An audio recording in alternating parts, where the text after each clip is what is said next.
Today is Saturday, August 15th, 2026. There is a story inside this war that has nothing to do with missiles or blockades, and it may be the most heartbreaking one yet.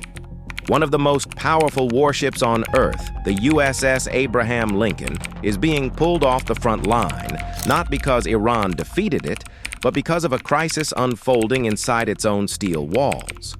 The Pentagon is now rushing another carrier, the USS George Washington, to the Middle East to take the Lincoln's place. And the reason is grim. Aboard the Lincoln, sailors have been attempting suicide. This month, one sailor went overboard. Behind the enormous firepower and the proud flag, a mental health emergency has been quietly building until the Navy had no choice but to bring the ship home.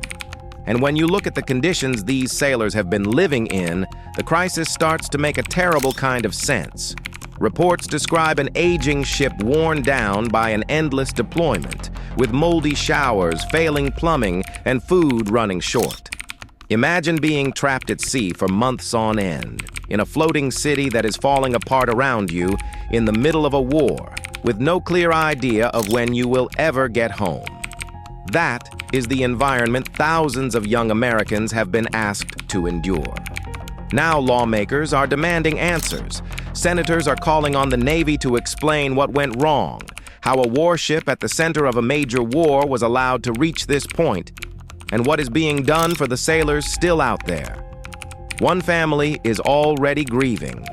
The pressure for accountability is building fast. And this is the part the war headlines almost never show you.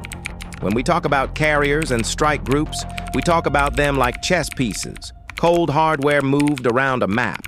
But every one of those ships is packed with real people, most of them barely out of their teens, carrying the entire weight of this conflict on their shoulders. The Lincoln did not break because of an enemy weapon. It broke because the human beings inside it were pushed past what any person should have to bear. There is a hard truth underneath all the talk of total control and never apologizing. Wars are not fought by machines, they are fought by people. And when a war drags on with no end in sight, blockades with no deadline, deployments with no return date, the ones who pay first are the young sailors, soldiers, and airmen ordered to keep going long after they are spent. So tonight, one of America's great warships is limping home, and another is racing out to take its place. The mission continues. The pressure does not stop. But for the crew of the USS Abraham Lincoln, the real battle was never just with Iran. It was with exhaustion, with isolation, with despair, in the belly of a ship that was supposed to be a symbol of strength. And the fact that it came to this should force a very simple question. How much are we willing to ask of the people we send to fight before someone finally decides it is too much?